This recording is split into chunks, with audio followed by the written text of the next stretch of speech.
Welcome back muli mga kaibigan sa bagong muling mga balita na ating mapapakinggan at mapapanood dito sa channel ng Bayan, ang Bayang Pinas. Dito ating matutunghayan ang mga bagay na nangyayari sa ating bansa, partikular na umano sa loob na mismo ng gobyerno at lalong-lalo na dito sa kasalukuyang administrasyon. Ngunit bago ang lahat, kung bago ka pa lamang sa ating channel ay siguraduhin mong ikaw ay mag-subscribe, pindutin ang notification bell at syempre piliin na rin ang all upang lagi kang maging updated sa mga balitang bago, totoo at walang bias. Syempre mga kaibigan at kung mga ating mga solid viewers naman dyan ay maraming salamat naman po sa inyong walang sawang pagsuporta. At huwag din pong kalimutang magpakita ng suporta sa ating channel sa pamamagitan ng pag-like at pag-share sa ating mga videos. At syempre mga kaibigan, kung meron ka naman pong hinaing at opinyon, ang ating comment section ay bukas para sa inyong mga opinyon at mga hinaing at kung ano po ang nais nyong sabihin sa ating mga gobyerno upang mabasa na ito. Heto na nga mga kaibigan, atin nang panoorin at pakinggan ang balitang ito. Welcome back muli mga kaibigan sa bagong muling mga balita na ating mapapakinggan at mapapanood dito sa channel ng Bayan, ang Bayang Pinas. Dito ating matutunghayan ang mga bagay na nangyayari sa ating bansa. Ito kahit paano tumama no? Sa tinagal-tagal mong hate ang administrasyon, lahat ng administrasyon, pera lang sa dilawan, sa wakas tumama ka din. So panoorin natin to. Well, sa INC, no, lalo-lalo na yung ating mga kapatid sa INC. So ako po ay nirerespeto ko po yung inyong karapatan sa pamamahayag sa araw na ito. So karapatan naman ng bawat individual. Wow. Pahayag na kung ano man yung... So sabi ni Castro, baka hindi nyo kasi naririnig, sabi ni Castro ay inirerespeto niya po daw ang malayang pamamahayag at karapatan ng INC. Samantalang nung nakaraan parang tutol ka. Gago! Samantalang nung nakaraan parang tutol ka, ba't ngayon parang bumabaliktad ka? Natakot ka ba? Natakot ka rin? Oo, ang dami ng iglesia, partida, wala pa nga kay OJC doon. Kung nandun kay OJC, baka lalong di magkasya tao doon. Partida, ilan lang kami nandun. Oo, totoo hindi naman kami kay OJC, pero kapatid na rin na, pati Iglesia ni Cristo, hindi na rin po yan iba sa atin, marami rin tayong kamag-anakan ng mga nasa Iglesia ni Cristo, So, yun nga, nagulat tayo dito sa sinabi ni Franz Castro, parang nakakapanibago Oy, kupal! Ay, sorry. Gago! Parang nakakapanibago bigla kang bumaita.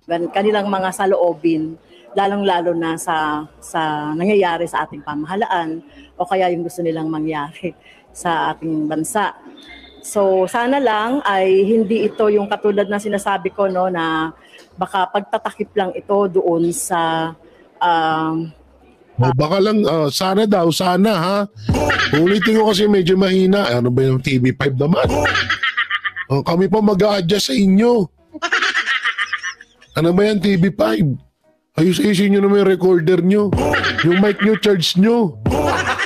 Gago! Nakiki-content na nga lang kami Ang hina pa ng video nyo. O sabi ni Franz Castro, sana nga daw, hindi daw ito pagtatakip sa impeachment kay VP Sara Duterte, sana daw. Bobo ka, kasama na yun, tanga. Gago! Dito sa babae ito, masama pumatol sa mga may edad, lalo na sa kababaihan, sa mga ganito, pero ewan ko ba dito, nakakaurat.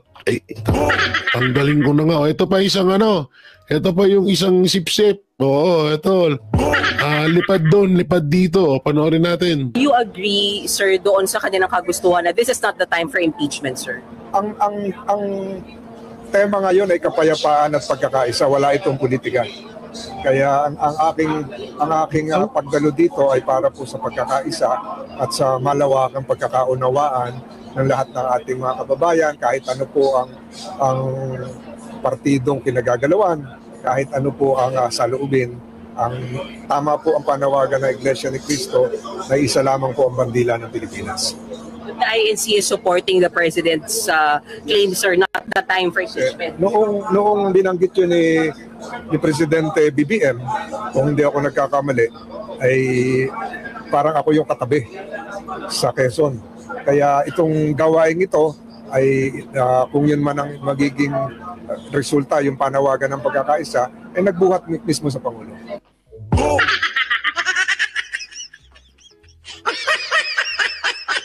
Layo ng sagot ni Tolentino. Halatang may kinakatakutan eh. Halatang may kinakatakutan na layo eh. Kung eto ba daw, ay sinabi ba talaga ni Bibi mo na yun? Hindi-deny nyo eh, pinili nga yung video doon kanina. Gigigil na naman ako sa inyo. Pinili nga yung video doon kanina eh. Parang ano pa, parang diskumpiyado ka pa, Tolentino ah. Buti kanina wala to doon. Yung mga tropa pits lang namin nandun eh.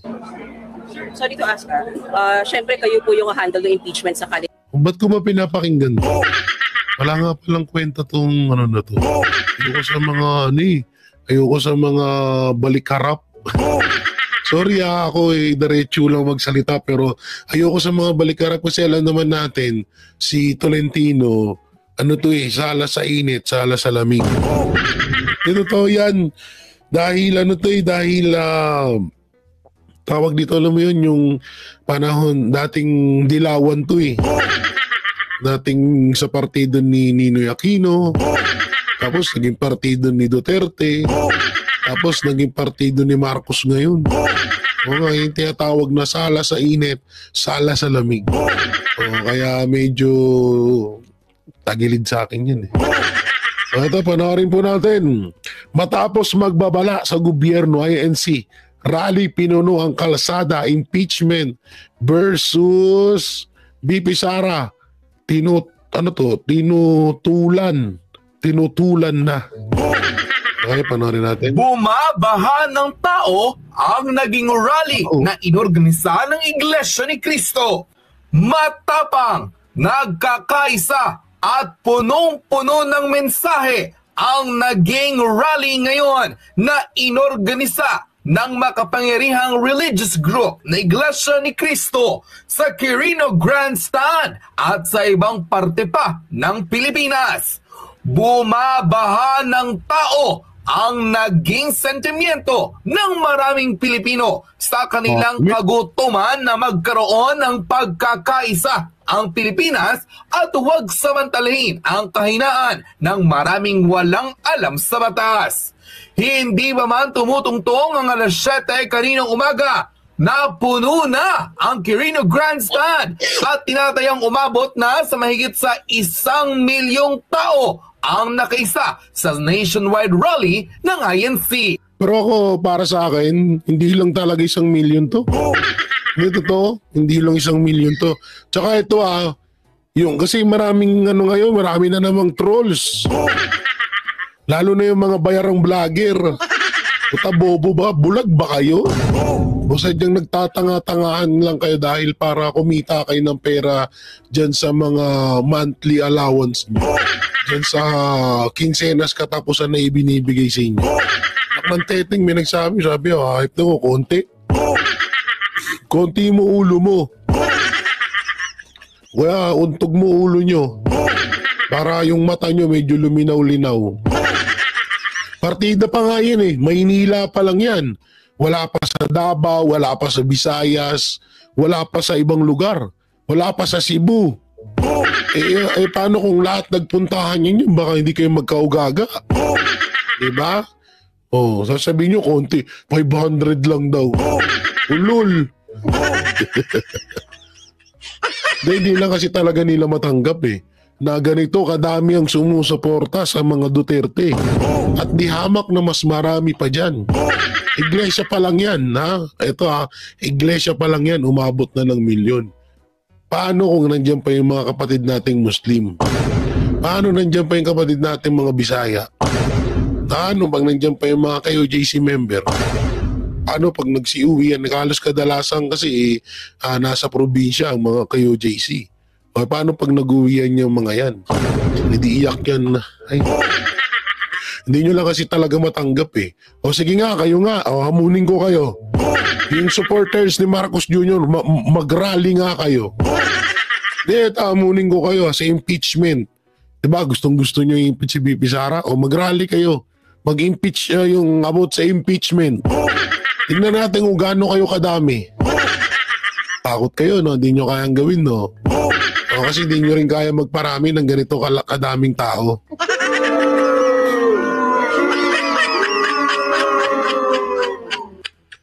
Tapos ano daw, meron pa akong isang nabasa na wala daw utang na loob ang Iglesia ni Cristo. Ano?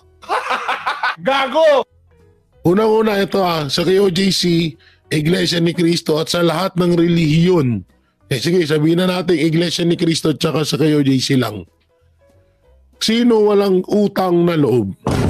Iglesia ni Cristo o si Marcos?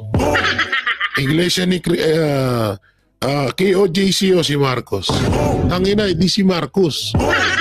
Unang-una, hindi mananalo si Marcos Jr. kung hindi dahil sa KOJC, kung hindi dahil sa Iglesia ni Cristo. Paalala lang po uulitin ko. No? SMNI, Pastor Apollo Siquiboloy, KOJC lamang ang tumulong sa pangangampanya sa iba't ibang lugar para lang maere sa buong Pilipinas ang nangyayaring pangangandidato o kandidatura ni Marcos Jr. Para sa kaalaman nyo lang. At sa boto naman, ganun din andyan ang Iglesia ni Cristo. Andyan ang KOJC. So sasabihin nyo walang utang na loob? Bakit? Si ano ba? Si Iglesia ba ni Cristo ang nanghingi ng tulong kay Marcos Jr.? Tanga ba kayo? Gago! Si Marcos Jr. ang nanghingi at ang humingi ng boto sa Iglesia ni Cristo. Si Marcos Jr. ang humingi ng tulong sa KOJC para iboto siya. Tapos si Marcos Jr. pa ang magkakaroon ng tapos Iglesia at KOJC pa ang magkakaroon ng utang na loob sa sa Iglesia sa kanya. Ang kapal niya. Kalukuhan yung mga pinagsasabi na yun. Sabi pa dun sa puso, walang utang na loob ang ang INC, ang Iglesia ni Cristo kay Marcos daw, tinulungan daw sila. Tangin ng propaganda yan. Kesyo malaki daw utang ng Iglesia ni Cristo sa gobyerno. Puta na, ganyan kadaming membro, malaki utang sa inyo. Gago! Gago ang puto. Hindi nag-iisip no? Basta lang may basta lang may mai-post Basta lang may, alam naman na namin to. No? Kaya nga sinasabi nga namin, yung paninirang ginawa sa KOJC, kayang-kayang gawin sa ibang tao. Sa ibang relihiyon. Kayang-kaya nilang gawin yun. O eto, ginagawa na ngayon sa INC, sa Iglesia ni Cristo. Asan na yung nagsasabi dating sa KOJC lang ginawa yun kasi kayang-kaya. Sa tutusin, kayang-kaya rin namang gawin ng KOJC to No, ayaw na lang talaga nila ng gulo. At pangalawa, syempre, pinapangalagaan ng KOJC yung kapakanan ni Pastor. Alam naman natin kung nasan ngayon si Pastor. Diba? Alam natin kung anong kalagayan ngayon ni Pastor. Hindi katulad ni Manalo na malaya si Manalo. Diba? So kayang-kaya nilang gawin to. Pero yung KOJC kasi ayaw kasi talaga ng gulo niyan. Hindi ko rin naman sinasabi na gusto ng gulo ng Iglesia ni Cristo, hindi yung gano'n na baka na maisipin nyo. Ang akin lang, syempre, kayang-kayang gawin din ng KOJC to, pero syempre, iniisip nila si Pastor, nandun, hawak siya ng mga anti-Duterte. O kaya yung mga post dyan, mga kaibigan, mga banateros, mga kabiyaya, ano yan, huwag nyo hong pansinin. Maaari nga, i-report nyo. I-report nyo yung mga pages dyan na puro pa fake news. Alam nyo naman siguro kung fake news o hindi. Diba? Yung mga pinapalain, wala naman daw ano. May sa demonyo daw. Yung mga ganun ako nakikita sa ko, tanginan tong mga to. Gago! Gago lang ang hayop. Oo, mga gawain nga, ganun gago eh. Tuloy natin. Humanga hindi lamang ang mga miyembro ng kapatiran, kundi maging ang iba pang sekta at relihiyon sa bansa. Ganda nitong nakalagay sa placard, oh. Magkaisa, huwag mang isa. Ito, nasa pool siya na rito. Sa ginawang historical event ng Iglesia ni Cristo para manawagan na huwag politikahin ang ilang mga personalidad sa pamahalaan na siyang nagtatrabaho ng tama at ayon sa batas. Hindi rin papayag di umano ang Iglesia ni Cristo na patalsikin ng walang pakundangan ang Vice President na si Sara Duterte dahil bukod sa una na nila itong tinutulan, naniniwala ang kapatiran ng Iglesia ni Cristo na hindi ito ang solusyon para sa kaunlaran. Sa halip, mas mag-focus raw ang gobyerno sa lahat ng mga problema na kinakaharap ng Pilipinas. Kabilang dito ang patuloy na pagtaas ng mga basic commodities o mga pagkain na simpleng dapat na bibili ng taong bayan. Tingnan mo yung nakasulat. Aming kahilingan, kaunlaran ng bayan. Yan talaga ang dapat. No? At yan din ang sinisigaw lamang ng Iglesia ni Cristo. Kahilingan talaga sa gobyerno na iayos itong bansa natin. Ewan ko, baka tulog eh. Ngunit ngayon, tila pahirapan na ang gaydi pagtaas ng kriminalidad sa bansa at kabi-kabilang nawawalang bata na hanggang ngayon marami pa rin ang pilit hinahanap ng kanilang mga magulang. Ang pagbaba ng piso kontra dolyar na siyang nagpapahirap lalo sa ekonomiya ng bayan, maging ang kontrobersyal na pag-allocate ng mga billions of pesos ng budget sa bansa na tila napupunta lang raw sa bulsa ng iilan. Naniniwala ang kapatiran ng Iglesia ni Cristo na hindi solusyon ang impeachment laban kay Vice President Sara Duterte para makamtan raw ng bansa ang tunay na kaunlaran. Ayon sa kanila, magkaisa sa tamang layunin at alisin ang mga taong kurakot lamang raw ang alam magmula ng maupo sa kanilang posisyong kinauupuan. So ito ito yung isa sa pinakamalaking patunay kung gaano na nahihirapan ng Pilipinas sa pamamalakad ni Marcos Jr. Totoo yan, hindi to biro. No? May sound effects lang natawa to pero hindi biro. Di alam nyo, biruin nyo, halos umabot to ng 3 milyon ang dumalo dito sa peaceful rally. Hindi pa po kasama ha, yung nasa iba't ibang lugar. Hindi pa po kasama yun. Diba? So dito talagang alam nila. Kasi ito hindi pupunta tong mga tao na to. Kung halimbawa na, ay, masarap naman buhay namin eh. Ay, hindi naman namin dama yung korupsyon. Ay, wala namang gusot na nangyayari sa bayan. Ay wala namang gulo nangyayari sa bayan natin, ba't tayo pupunta doon? Diba? Kahit sabihin na natin na may rules, ang Iglesia ni Cristo na sumunod sa pinaka-pinuno nila or pinaka-leader nila. Kasi nga, kaya nandito sila lahat dahil alam nila Alam nila kung ano na yung nangyayari sa bayan. Alam nila na kung gaano nakahirap ang bayan natin. Alam nila kung gaano nakadelikado ang lugar at bayan natin. Ganun yung kaya nandito ultimo mga kabataan. At dito naman ako bumilid sa mga kabataan dahil ibang-iba sila sa mga nakita nating kabataan na kasama ng mga NPA na gustong ipa-impeach si VP Sara Duterte.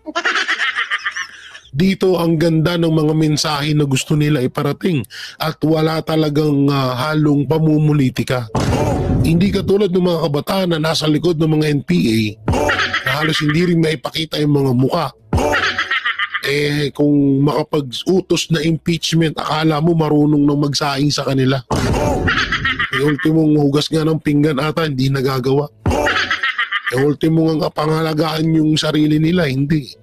Alam niyo kung bakit ko nasabi? Oh, kung ikaw, nasa katinuan ka, ba't sasama ka sa mga NPA?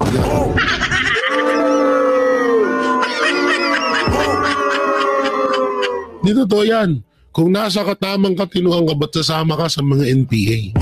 Ayun yung pinakatanong dyan.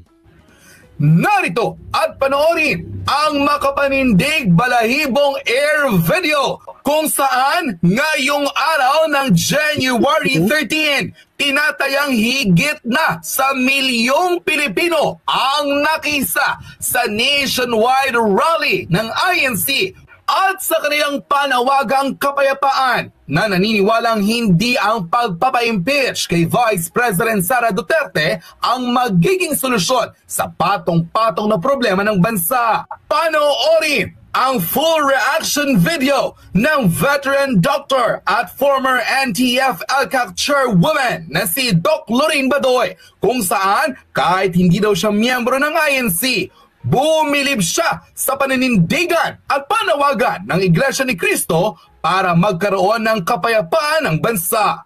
Bumabahang tao sa kalsada, isa lamang raw pruweba na hindi kayang busalan ng pamahalaan ang naghihimutok na galit at panawagan ng maraming Pilipino sa tunay na kaunlaran. Grabe oh. Ito yung kanina, pinuntahan namin to banda dito. Oh. Hindi na kami talaga makahinga. Sobrang dami. Pero ito awa ng Panginoon Diyos ay wala akong masyadong nangyaring tulakan, walang masyadong nangyaring, alam mo yun, may mga high blood, hindi makahinga, wala ako kami nakita doon na sinugod ng ambulansya at yung kalat nila pinupulot po agad nila. Hindi lang namin agad na ibibideo kasi sa sobrang sikip nga sa sobrang daming tao, hindi kami masyadong makapag-vlog ng maayos. Kaya yun, ikinukwento ko na lang po, no. Halimbawa, may pagkain, may sarili sila, kanya-kanya ho silang dala ng kanilang mga basura. Malamang kasi sa malamang, baka pag may mga balita kayong mapanood dyan, malamang sa malamang kasi ngayon pangalan sinisiraan na iglesia. No, gaya ng ginagawa sa kayo JC. Baka yan ang gawin nilang propaganda sa INC para magalit yung ibang mga relihiyon. Baka sabihin nila, ito, kalat nila. Pero ngayon pa lang, pinangungunahan ko na ho kayo na ang mga tao dyan sa mga pumunta dyan, may kanya-kanya pong basurahan. Para sa kaalaman lang ho ng lahat. At may mga volunteerang mga miyembro ng Kapatirang Iglesia ni Cristo na naglilinis ng kanilang mga kalat. Kaya kung ano man yung mapanood nyo, fake news ho yun.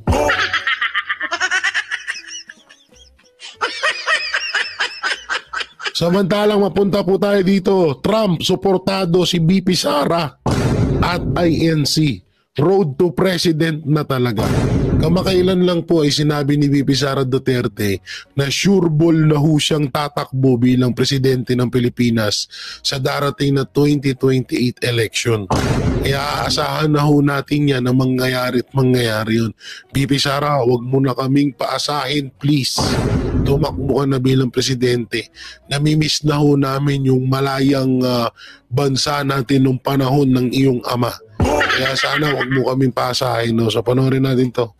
Sa matinding panawagan ng Iglesia ni Cristo, ewan ko na lamang kung hindi pa matauhan si BBM. Tila nasasaksihan na rin nila ang malawakang korupsyon sa Marcos administration na ang tangi lamang nilang nais ay pagkakaisa. Isang tabi ang pamumulitika. Kaya nga sila ibinoto ng Iglesia ni Cristo noong 2022 elections dahil sa kanilang plataforma ni na BBM at ni Vice President Sara na unity. Basahin mo ito, BBM. Ang kanilang panawagan. Ito, no?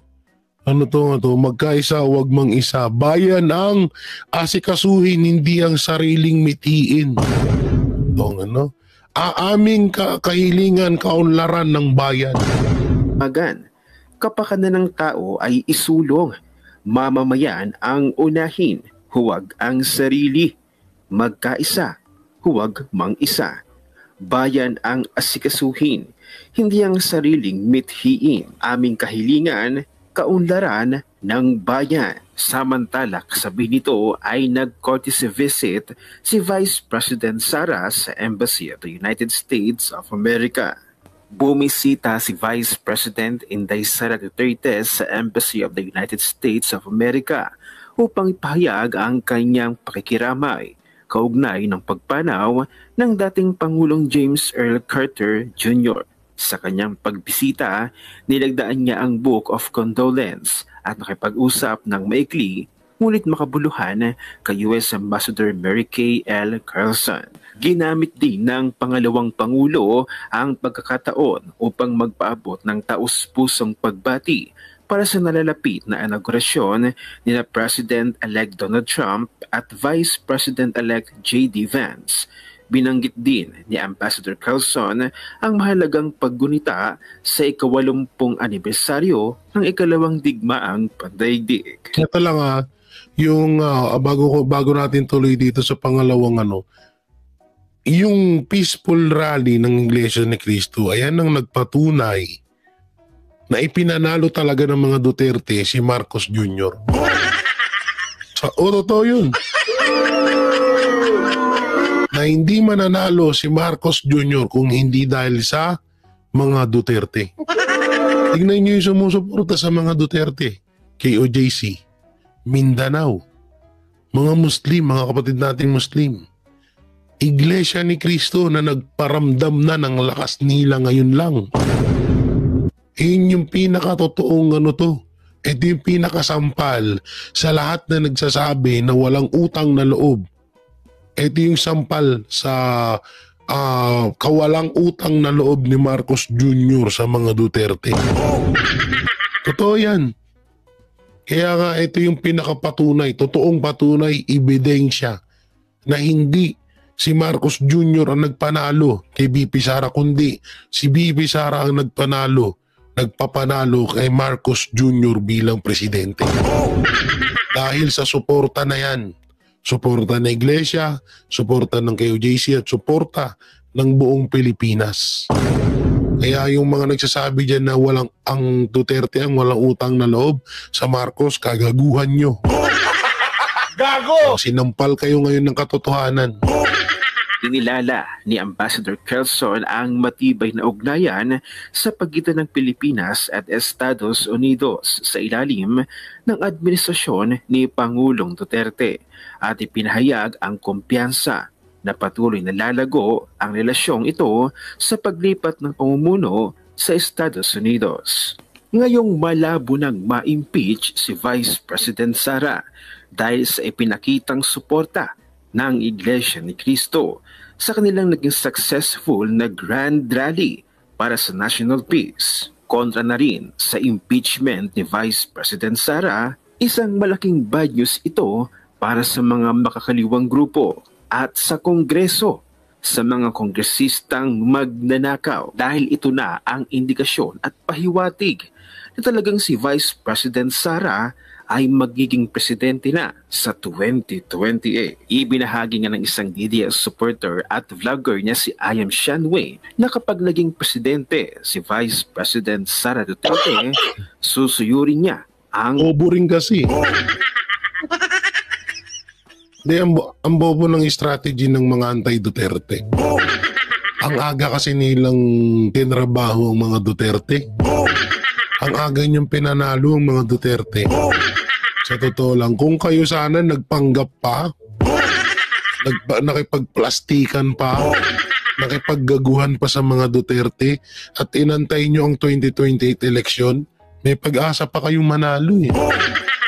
Oo. Kaso mga tanga kayo, nakita nyo agad sa buong Pilipinas na kung gaano ka-demonyo ang mga ugali nyo. At speaking of demonyo, kanina or kahapon nakita ko si Devil Linya. Oo, may dumaan sa amin, Devil Linya. Grabe yung postura ng muka, talagang Devil Linya.